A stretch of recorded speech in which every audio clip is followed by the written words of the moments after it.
Hello guys, and welcome back to another cold episode. On today's episode, we're talking about the best engines within Yu-Gi-Oh! Just as a whole. However, I am going to be talking about them historically, and just like holistically, how good they have been, how good they are, and yeah, that's pretty much it. I don't believe this is every engine, but it's all the ones that I could think of. Now notably... yeah, that's pretty much it. Notably, I will say, most of these are from newer sets.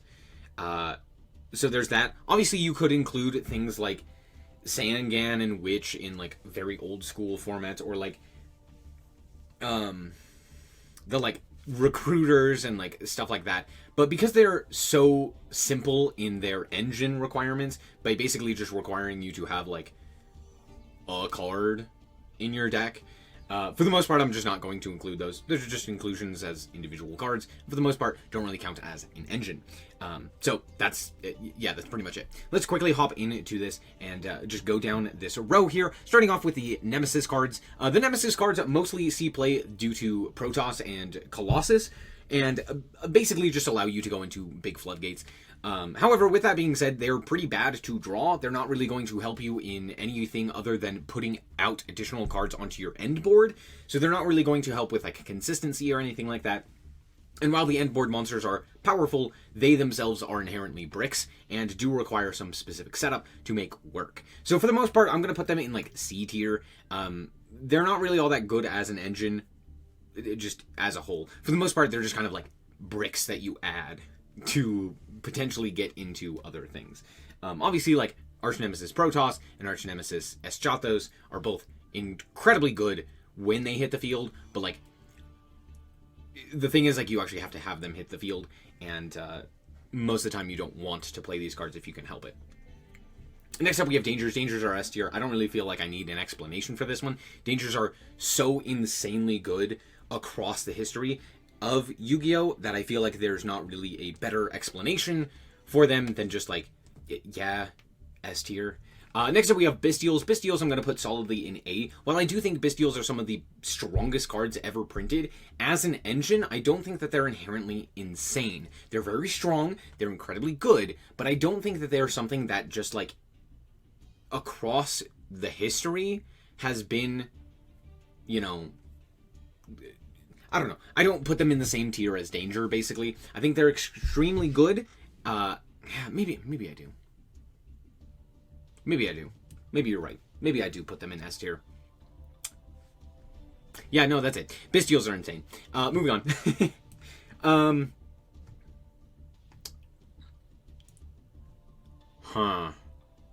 For fusion decks, and more specifically with branded, the Edge Imp / Fright Fur fusion cards are pretty solid.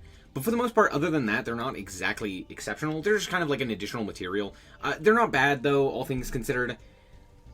But to be fair, I don't think any of these engines are bad. But I am going to put this in F tier. That, as I said, literally 2 seconds ago, I do not think that this is bad. It's more so, I think that it is far and away one of the worst engines you can be playing, which is kind of saying something. It's had some stints of playability, but that's kind of it. It's not exceptional, it's just good. So yeah, that's pretty much it. Next up we have Diab Belstar. Diab Belstar I feel like goes in A. Well, yeah. The thing with Diab Belstar is it basically gives you access to a whole nother engine and a whole lot of additional bodies, which I feel like just pairs with Snake Eyes extremely well. They're basically synonymous, and more or less they're kind of one engine. Yes, technically speaking, you can play Diab Belstar without playing any of the Snake Eyes, but even with that being said, you still oftentimes do play the Snake Eyes as part of the engine as well. However, the Snake Eyes and Diab Belstar are technically separate. So there's that. And if we're technically talking about it, because they're separate, individually they're a bit weaker, but yeah, it's kind of hard to say. Diab Belstar is just like an insane amount of material. It plays around cards very well while putting out a bunch of guys, and it gets you into whatever, you know, level 1 fire that you may need. So that's very strong. But then on top of that, if you add in the Snake Eye stuff, you can pretty much put out an infinite body count, right? You can just put out infinite bodies. So, extremely strong. And then Snake Eye, likewise. The Dark Beckoning Beasts, I think, are fairly okay, but I really don't see them being all that useful in terms of, like... They're extremely useful for decks, just in general.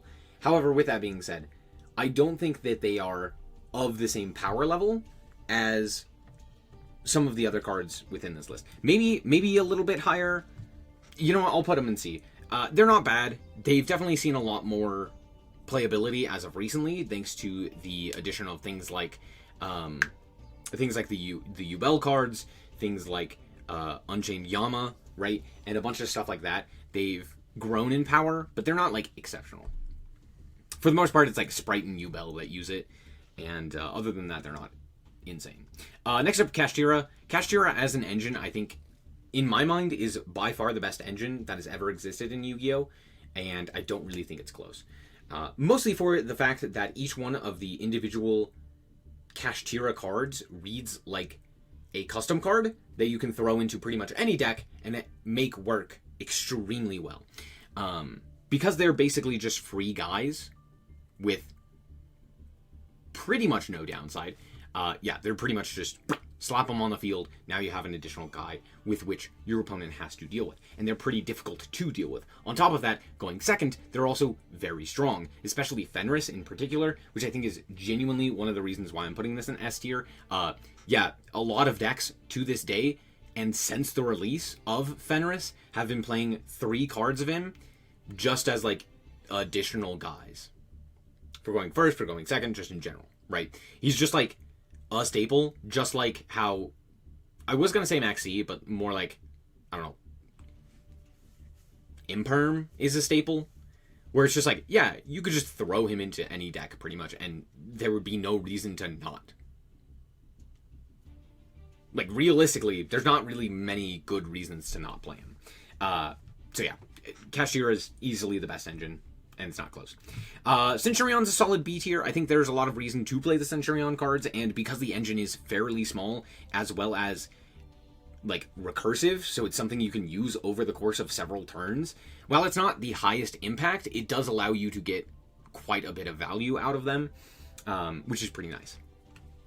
Fiendsmith, I think I'm going to put solidly in A tier. I think Fiendsmith is incredible as well. However, with that being said, I don't think it's nearly as splashable as something like the Cira cards, the Danger cards, or the Bestials. And on top of that, I think that while it does provide a lot of value, it requires a lot of extra deck space. So there's a lot of decks that just can't realistically do that, while also requiring you to play the Fiendsmith stuff.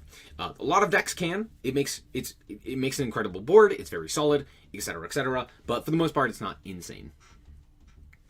It is a well, no, it is insane. But most of these are extremely good. None of these are like bad, as I've mentioned. But even with that being said, it's just it's not quite in that upper echelon, I would say. I would say it's probably better than is it? The recursive nature of it makes it, in my mind, stronger than the Snake Eye stuff, but the Snake Eye stuff might actually be better. That's it. Toy Box, I think, is just solidly an F tier. Yes, there are decks that can use it. It is very good in those decks, like White Forest. However, it's extremely niche, and there's not really that great. Like, seeing Toy Box by itself, or seeing any one of those individual cards by themselves, doesn't actually do what you need it to do in that deck, right? So oftentimes, like, Toy Box is okay, but it's not great. It's only really good in White Forest because they end up being spells and traps that you can just immediately send to the graveyard. In pretty much anything else, they're not really doing anything, right? And so it's a very, very niche engine, and it's okay at best. Next up, we have Ubel. Ubel I'm going to put solidly in C tier, mostly due to the fact that the actual Ubel engine is not great, but the individual Ubel cards are pretty great. So yeah, adding this to a deck isn't exactly something you want to do. And yeah, that's pretty much it. You're not really going to, like, add I don't know, like Ubel, just like a random Ubel and a random Spirit of Ubel to make Phantom of Night or Phantom of Ubel, because you just have to randomly draw the cards, right? There's a few ways to like play around that and potentially put them into various different things, right? But for the most part, you're only realistically going to play the Ubel engine in a pure Ubel deck. There's a few other ways that you can play it, but like the actual payoff is pretty good, so it's not that bad. Next up, Ryal. Ryal is, I'm going to say, a solid... This is Ryal, right? Am I going crazy? This looks like Ryal. I don't know what this is, if this isn't Ryal. I'm going to put it... Do I put it in A tier? It's not really a good engine, is it? It's not really something you play as an engine. Similar in nature to, like, Ubel. However, I do think that it is a lot more playable as an engine. But it's just kind of a rank 4 strat. So I'm going to put it in B tier. I think it's solid. I think it's good. I think it has a lot of oomph. But I definitely think there are better decks. It's pretty average in terms of as an engine as a whole.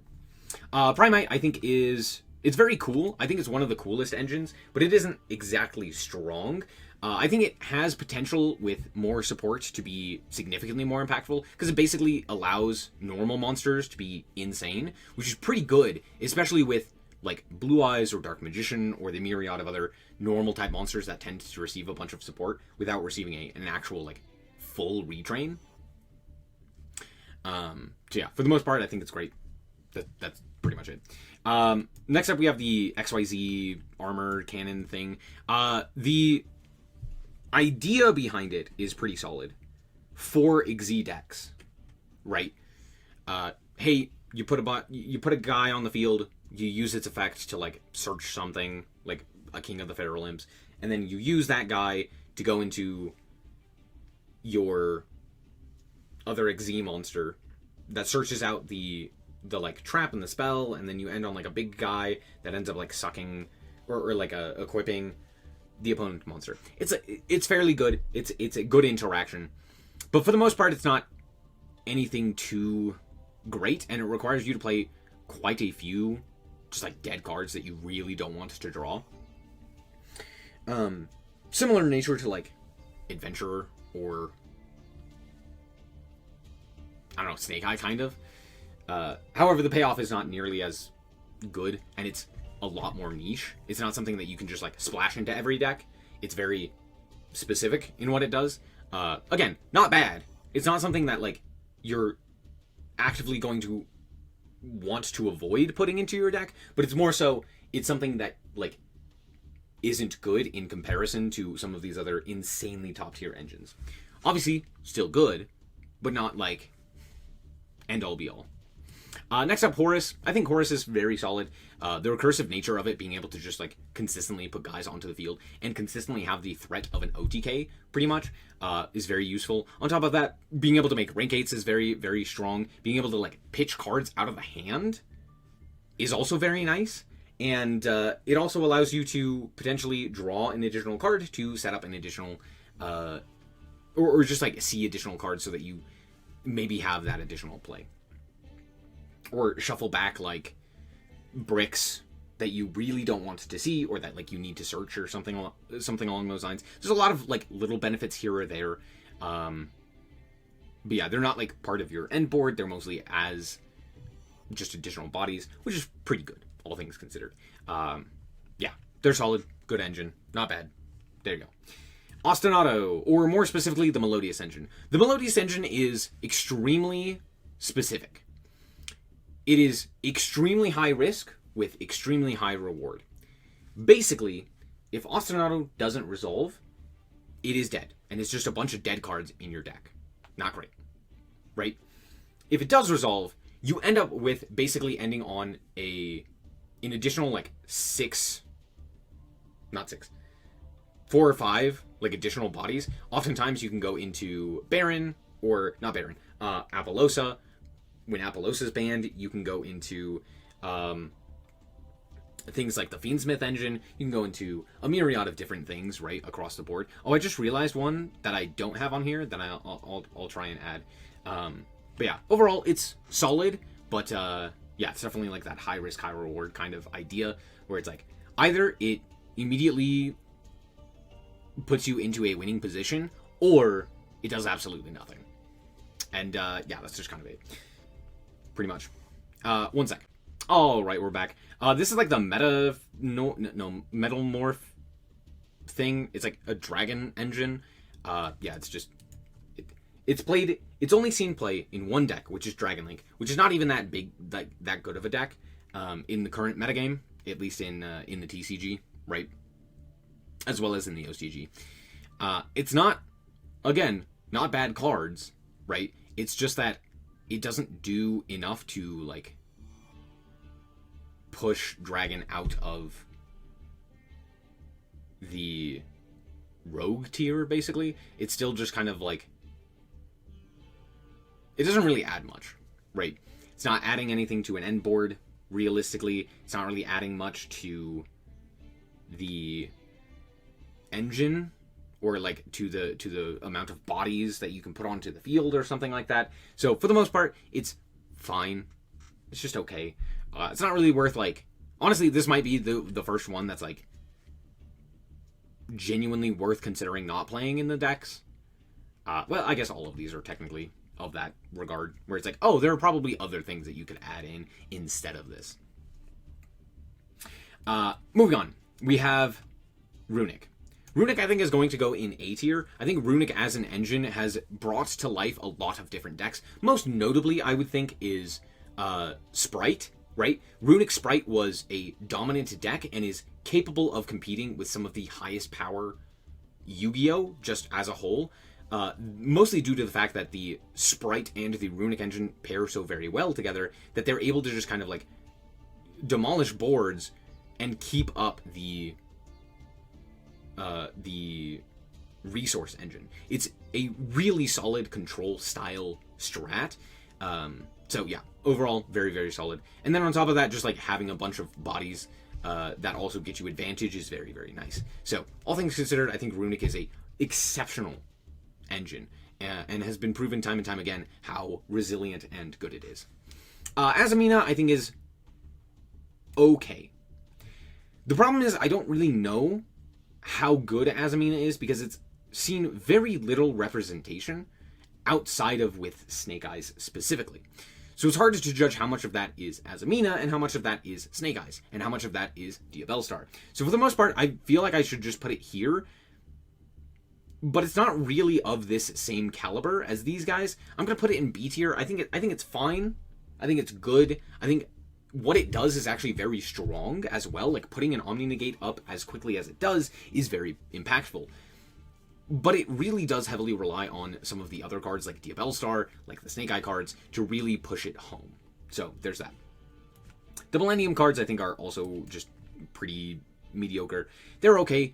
They're not really worth considering most of the time, I would say, for a lot of decks. Mostly you would use them by themselves in their own strat. You're not really going to add them as often to other strats, especially over some of these other engines above it. So for the most part, like, I again, don't think it's bad, just worse than some of these other ones. Sky Striker has been, across the history of Yu-Gi-Oh!, one of the best engines of all time. Being able to go Hornet Drones, Kagari, Hornet Drones, to 2 bodies onto the field is quite substantial. On top of that, being able to gain access to the incredible engine, or more specifically, the incredible card that is Engage, that allows you to see just more cards as a whole, is very, very impactful. Being able to go Engage, search a card, thin the deck, and then draw a card is very, very useful. And then being able to do that multiple times is incredibly powerful. On top of that, also putting the additional bodies onto the field, as well as potentially searching out interaction. It's just a extremely solid engine that time and time again proves its worth with the way that Engage in particular does work. Engage by itself basically holds that entire engine together, but it also only requires like 1 to 2 extra deck slots, which is something of note as well. Very minimal requirements in the extra deck. And honestly, also doesn't require a whole lot of main deck space as well, which is very nice. Next up, we have Silhouette. I think Silhouette is a solid B tier. There's basically, it's a 2-card engine. It is 1 card in the extra and 1 card in the main deck. and that's it. Which makes it extremely versatile. Basically, hey, if you got hand trapped with something like Fuwalos or Maxi, you can go, cool, I'm going to just link into this guy, set a card from my deck, and then pass the turn back to you, and hopefully the hand traps and or other non-engine that I ended up drawing will help with the addition of the Silo Hat Rabbit and the set Azuroon, most of the time it's Azuroon, will at least allow me to play on the following turn. And that's generally the idea and the gist of it. But because it's such a small and easy to fit engine, I am going to put it pretty high. It's not insane, but it is pretty good. And I think the same thing goes for Yama. It's a little bit more niche, so I do want to put it lower specifically, but I think it's of the same caliber and it's of the same tier. It does require one additional card, which is Saravis. So instead of... not Saravis, sorry. Shiyama. Sharvara. Sorry, I got them mixed up. Shiyama's blue, Sharvara's red. Anyway, it requires basically 3 cards. 1 in the extra, 2 in the main deck. But because of the fact that Sharvara also is just like inherently good to draw, for the most part it's still of a similar nature. And on top of that, no, sorry, it actually requires more cards in the extra. My bad. It does require more cards in the extra. It's like 5. But even with that being said, it's something that is incredibly powerful in the way that its endboard works, right? Because having the ability to link off an opponent's monster and then potentially also put an additional disruption onto your field with something like an SP Little Knight is incredibly powerful. Meaning that you can actually just use this guy to put 2 to 3 extra interactions onto the field, which is very, very powerful. With such a low investment, I should say. Next up, we have the Zodiacs. Zodiacs do require a lot higher of an investment. Obviously, like, the Zodiac engine is more so what we're talking about, not the Zodiac deck. Because if we're talking Zodiac deck, obviously it's like S tier, S plus, because Zodiac is Zodiac and has done Zodiac things all through 2017. And people who lived through that era could attest to that. But, with that being said, how good is Zodiac as an engine? And honestly, it was pretty good for quite some time. Most notably, it was played with the Tri-Brigade stuff, allowing you to just use it as a way to make Zeus on turn 2, as well as being additional bodies to just easily put into the graveyard, thanks to Zeus or thanks to Trident and the like, which then allowed the Tri-Brigade stuff to just have Link fodder, basically, which is very, very useful. However, on top of that, in a bunch of other decks as well, it was just an additional, like, normal summon that you could use. Like, for example, in Eldritch, it was a normal summon that you could use to just put an additional guy and an additional disruption while playing, like, 30 non-engine. So, all in all, I do think that this is one of the stronger engines of all time. While it is certainly weaker now, overall, I think it was one of the most impactful engines, especially just, like, skyrocketing the power level of Zeus, and yeah, I don't think it's a bad engine by any stretch of the imagination. It's, yeah, insanely good, just in a very different way than a lot of these other engines. It also did require specifically a lot of extra deck requirements, which is something of note. Next up, we have Adventure, which I think also goes in A tier. Adventure was one of the craziest engines of all time, because basically every deck that could play the Adventure engine played the Adventure engine, and even decks that didn't necessarily want to play the Adventure engine tried to. I think this goes in S tier. I think this goes in S tier. Reason being, basically the entire 2021 was dominated by Adventure, right? There were a bunch of pile decks that basically just saw who could use the Adventure cards and Halka-Fibrax the best. And that was basically all of 2021. Maybe not all of 2021, but a lot of it. So, from Prank Kid to Adventure Tenyi to Halkdon Turbo to whatever other amalgamation, pretty much every single one of them played these cards. And it wasn't hard to see why. Pretty much before you did anything, you would go Rite of Aramesir, and then you would summon an Omni Negate. And then your opponent would go, well, this Nibiru in my hand now does nothing. Hooray! And that was pretty much it. And then you would like normal summon a tuner and then just like win the game because Halkfibrex existed. But beside the point, the adventure engine is extremely powerful just as a whole. And then on top of that, when it came out, it was so easy to slot into so many different decks just because putting an Omni Negate up in a meta where like Halkfibrex existed and being able to stop that was incredibly impactful just kind of won you the game. So there's that.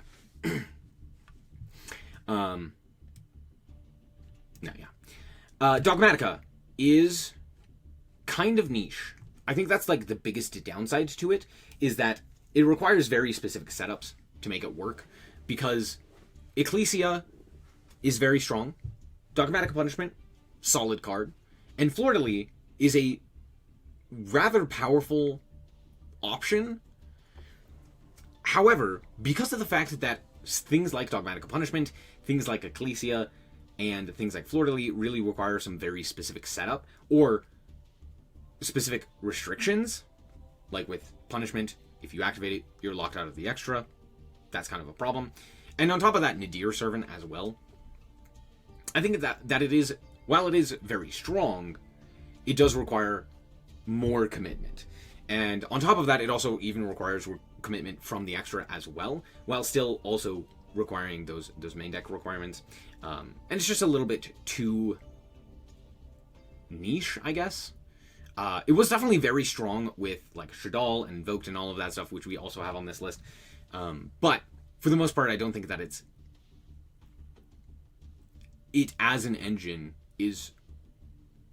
I don't think it quite keeps up with some of the other stuff above it. That's pretty much it. Speaking of which, Shadal I also think is...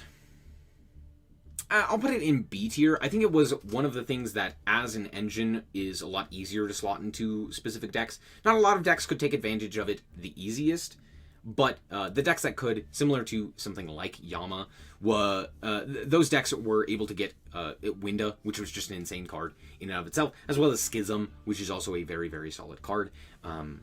And you could potentially even play more Shadals to allow you access to additional fusions and stuff like that, and things like Shadal Fusion as well, which is, again, another very solid card, to potentially dump additional monsters to the grave. So it's not terrible, but I don't think it was, like, something that really was meta-defining, like some of these up here. Next up, we have Invoked. I think Invoked is a solid A tier, probably top of A tier, I would say. Yeah, just like one of the best normal summons in the game for quite some time, right? You go like, cool, here's this guy, add, get a search. You then get to fusion summon, people were playing this, or more specifically, people were playing Alistair as like a dedicated deck for quite some time, and were basically using any engine they could to get that guy onto the field. However, even with that being said, Alistair as an engine, throwing it into pretty much any other deck, also provided such insane value, because, hey, if your deck didn't need a specific normal summon, here's a really fantastic normal summon that has cards that search it out and stuff like that, and requires very little in terms of extra deck requirements to put up very solid results. So yeah, all in all, just extremely solid. Mechaba is like one of the greatest Omni Negates pretty much ever. Yeah, so there you go.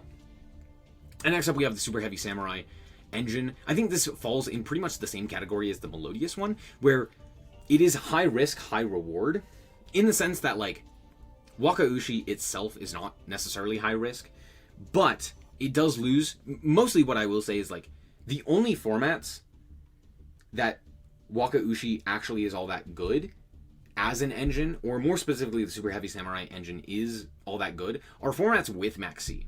Because without the Link 1, the engine itself just isn't really as worthwhile, right? So, yeah, pretty much you're either having to contest with the Max C, or you're having to contest with not having the Link 1, which matters quite substantially. It's not the most substantial, but this card just does, like, Cold Fusion if it wants to, but it does require you to play a few additional breaks, which does matter, and all in all. However, it's not terrible. It's a very, very solid engine. It's more of just, like, yeah, if it resolves or something along those lines, if you're able to actually utilize it effectively, yeah, it's great. Honestly, you know what? I'm going to put this in B tier. I think it's a little bit better than the Ostinato engine. It does very, very similar things where it's just like, cool, here's just a bunch of guys, right? But because of this being a tuner, it does mean that you're more likely to also be able to go into synchros and actually utilize those synchros effectively. Most notably things like Baron or like Omega as well. So there's that. And that's pretty much it. The fact that this turned out the way that it did, I wasn't even thinking about that. But it's literally... Yeah, it's the little bar graph or whatever it is. But yeah, there you go. I think pretty handily Cira is the best engine of all time, and I don't even think it's close. Cira just like broke the game as an engine, as just like a splashable guy in a deck. And Danger for quite some time was pretty much up there. It was playable with Tier, it was playable as an FTK, it was playable with Dark World, it was playable throughout the history of the game. Bystials have also been playable as hand traps, basically, throughout the history of the game, and have basically never had a meta where they haven't been at least somewhat relevant, right? So there's that. Sky Striker has some of the highest track record history, where it's just, like, the most impactful. And same thing with Adventure, where it's just like, yeah, these just... At the times of their peaks, they were so iconic to the game, like, you just couldn't play the game without seeing them. So there you go. Anyway, that's going to be it. Thank you guys so much for watching. I hope that you guys did indeed enjoy. If you did, I like us very much. So appreciate it. And remember to always stay frosty. Bye-bye. Shout out to the Frost Guard, my members. Thank you guys so much for the support, and I hope you enjoy the content.